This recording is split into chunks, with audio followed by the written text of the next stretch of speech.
உங்கள் சத்யாவில் இப்பொழுது ஆடி அதிரடி தள்ளுபடி.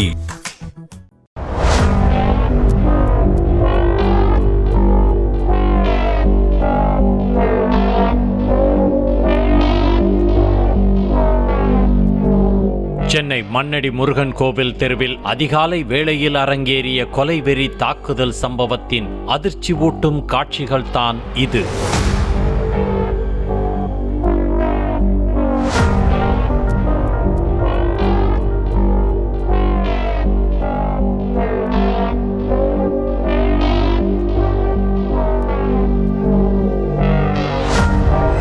மண்ணடி பகுதியைச் சேர்ந்த முகமது ஷெரீப் கடந்த வெள்ளிக்கிழமை காலை வீட்டின் அருகே உள்ள கடையில் பால் வாங்கிக் கொண்டு இருசக்கர வாகனத்தில் வீடு திரும்பிக் கொண்டிருந்தார். வீட்டின் முன்பு பைக்கை நிறுத்திவிட்டு கீழே இறங்கிய போது 2 இருசக்கர வாகனங்களில் பின்தொடர்ந்து வந்த மர்ம கும்பல் ஷெரீப் மீது சரமாரியாக தாக்குதல் நடத்தியது. கும்பலில் ஒருவன் கத்தியால் வெட்ட, மற்றொருவன் கையில் வைத்திருந்த ஹெல்மெட்டால் சரமாரியாக தாக்கிவிட்டு அங்கிருந்து தப்பி ஓடியது.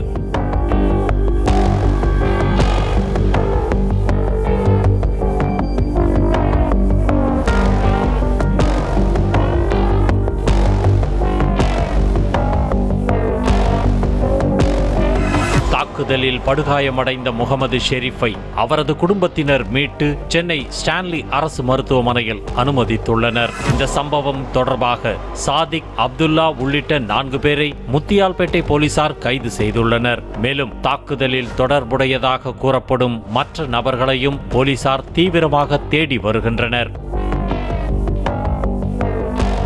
ரம்ஜான் நோன்பு காலத்தில் கணவரை பிரிந்து வாழ்ந்து வந்த முகமது ஷெரீப்பின் நண்பரின் சகோதரியை சாதிக் அலி என்பவர் ஆசை வார்த்தை கூறி அழைத்துச் சென்றதாக கூறப்படுகிறது. இதுகுறித்து முகமது ஷெரீப்பிடம் அவரது நண்பர் முறையிட்டதாகவும், இதையடுத்து அந்த பெண்ணிடம் பேசி சாதிக் அலியிடமிருந்து அவரை பிரித்து நண்பரின் வீட்டில் முகமது ஷெரீப் விட்டதாகவும் போலீஸ் விசாரணையில் தெரிய வந்துள்ளது. இதன் காரணமாக கடந்த மாதம் முகமது ஷெரீப்புக்கும் சாதிக் அலிக்கும் இடையே தகராறு ஏற்பட்டுள்ளது. இந்த முன்விரோதத்தின் தொடர்ச்சியாகவே தற்போது முகமது ஷெரீப் மீது கொலைவெறி தாக்குதல் நடத்தப்பட்டதாக போலீஸ் தரப்பில் கூறப்படுகிறது. குடியிருப்புகள் நிறைந்த பகுதியில் பட்டப்பகலில் நடந்த இந்த கொடூர தாக்குதல் சம்பவம் மண்ணடி பகுதி மக்களிடையே அச்சத்தை ஏற்படுத்தியுள்ளது. உங்கள் சத்யாவில் இப்பொழுது ஆடி அதிரடி தள்ளுபடி.